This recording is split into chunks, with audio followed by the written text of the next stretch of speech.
ஓம் சாய்ராம். என் அன்பு குழந்தையே, நீ இதை கேட்டு முடித்த 1 மணி நேரத்தில் ஒரு நல்ல செய்தி வரும். இது நீ திருச்செந்தூர் முருகனை நம்பினால் மட்டும் கேள் என் செல்லமே. என்னுடைய வாழ்க்கையே போராட்ட காலமாக இருக்கிறது. சந்தோஷத்தை அனுபவிக்க முடியாதா என்று தவிக்கிறாய். எல்லாம் இன்னும் சிறிது காலம்தான். உன்னுடைய அனைத்து கஷ்டங்களும் முடிவு காலம் வரப்போகிறது. நான் திரும்ப திரும்ப கூறுவதால் என்னை அலட்சியம் செய்து விடாதே. என்னை முழுமையாக நம்பி சரணடைந்த யாரும் வாழ்க்கையில் தோல்வியடைந்ததே இல்லை. முதலில் நீ தோல்விகளை பல சந்தித்தாலும் அதன் முடிவில் நிச்சயம் வெற்றி உனக்கு கிடைக்கும். உனக்கு இப்போது நல்ல காலம் பிறக்கப் போகிறது. உன்னுடைய காத்திருப்பிற்கும் கண்ணீருக்கும் முடிவு காலம் வந்துவிட்டது. என் குழந்தை, இதை நம்பிக்கையோடு கேள். இதை நம்பிக்கையோடு நான் நடத்தி கொடுக்க தயாராக இருக்கிறேன். என்னுடைய தூய மனதோடு சரணடைந்து நீ நினைத்ததை கேள். வாழ்க்கையில் பல பிரச்சனைகளுக்கு உடனே தீர்வு கிடைக்க வேண்டும் என்றால் பல நியாயங்களும் தவிர்த்துதான் ஆக வேண்டும். பல நிகழ்வுகளையும் தவிர்த்துதான் ஆக வேண்டும். அது நல்லதோ கெட்டதோ அது நடந்து முடிந்த பிறகு முற்றிலும் மறந்துவிடும். வாழ்க்கை முற்றிலுமாக நீ மறந்து அதனை ஏற்றுக்கொள் என்பதை நீ பல நிகழ்வுகளை நீ மறக்காமல் மனதில் வைத்திருப்பதால் தான் நிம்மதி உன்னை மறந்துவிட்டது. உன் வாழ்க்கையை நிலையுடைய செய்துவிட்டது.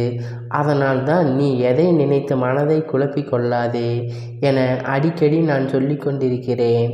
மறதி இல்லாமல் மனது கட்டுப்பாடோடு இருக்க பழகிக்கொள். உனக்கு பிடிக்காதது நடக்கும் இடத்தில் அமைதியாக இரு.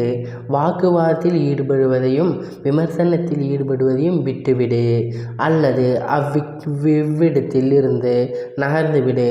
நீ பழியை சுமக்க வேண்டாம். வாழ்க்கையில் இப்படித்தான் பல பிரச்சனைகள் உண்டாகும். அந்த இடத்தில் உன் கோபம் வெளிப்படும். அந்த இடத்தில் உன் கோபம் வெளிப்பட்டால் மனக்கசப்பு ஏற்படும். நீ அதிக கோபக்காரன் ஆகிவிடுவாய். கோபக்காரன் என்ற முத்திரை குத்திவிடுவார்கள். அதற்காக மனப்பக்குவத்தை வரவழைத்துக்கொள். உன் வாழ்க்கையில் உன் வாழ்நாளில் எத்தனையோ அவமானங்கள் கற்றுக்கொண்டுதான் இருக்கிறாய். நீ நினைத்தது அனைத்தும் நன்றாக புரிந்துகொள். நீ ஆசைப்பட்டது கிடைக்கவில்லை என்றால் அதற்கு மேலான ஒன்று உனக்கு கிடைக்கப் போவதாக தானே அர்த்தம். அதனால் எதற்கு என் செல்லமே நீ கலங்கக்கூடாது, புலம்பக்கூடாது. இதை நினைத்து நீ பயப்படக்கூடாது. உனக்குள் மகிழ்ச்சியை இம்முருகப் பெருமான் அள்ளி அள்ளி தரப்போகிறேன்.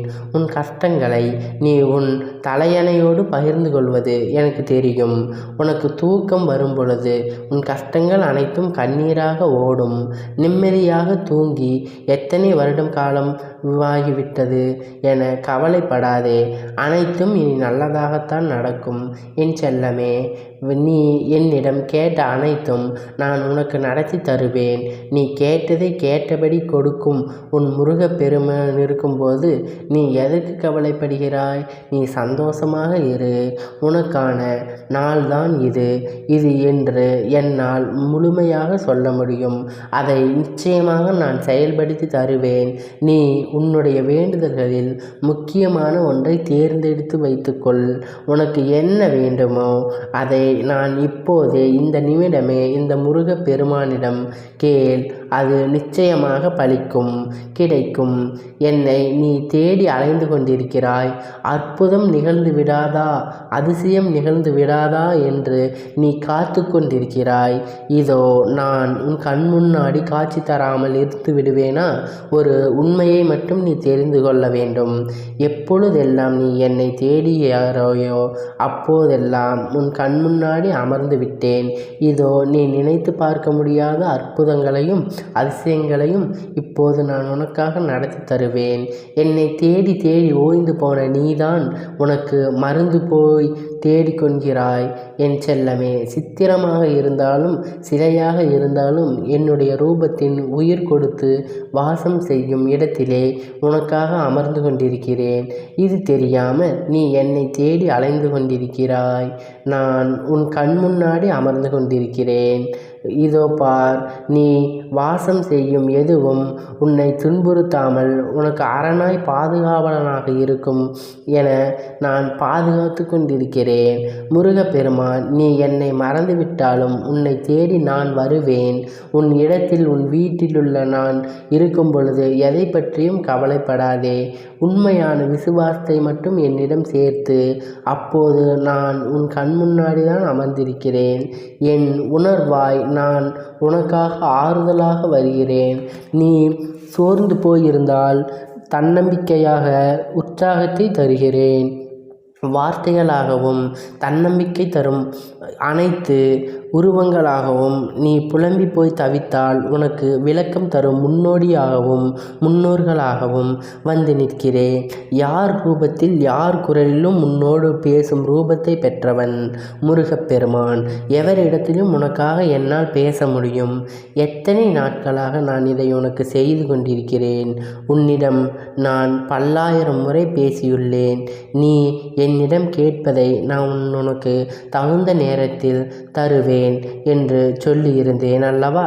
அதற்கான நேரம் இது வந்துவிட்டது. இந்த நேரம் உனக்கானது. அப்போது நீ புரிந்து கொள், நான் உன்னை தேர்ந்து எடுத்து விட்டேன். இன்றும் நீ என்னிடம் வேண்டுதலாக எதுவும் வைக்க தேவையில்லை. உன் கோரிக்கை நிறைவேற்றுவதற்காக நன்றியை மட்டும் நீ சொல்லிக் கொண்டிரு. சொல் வண்ணம் நான் உனக்காக உன்னை நான் வழி நடத்துவேன்.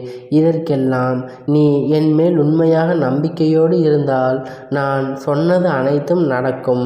யாமிருக்க பயமேன் என்று நான் உன்னிடம் அடிக்கடி சொல்லியிருக்கிறேன். ஆகவே நான் உன்னை எந்த ஒரு சூழ்நிலையிலும் இந்த முருகப்பெருமான் உன்னை கைவிட மாட்டேன்.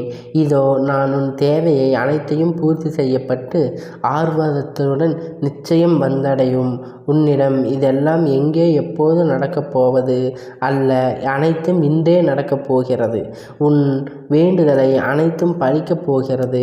உன் வாழ்க்கையில் நீ விரும்பியது அனைத்தும் உன்னை வந்தடையப் போகிறது. நல்லதே நடக்கப் போகிறது.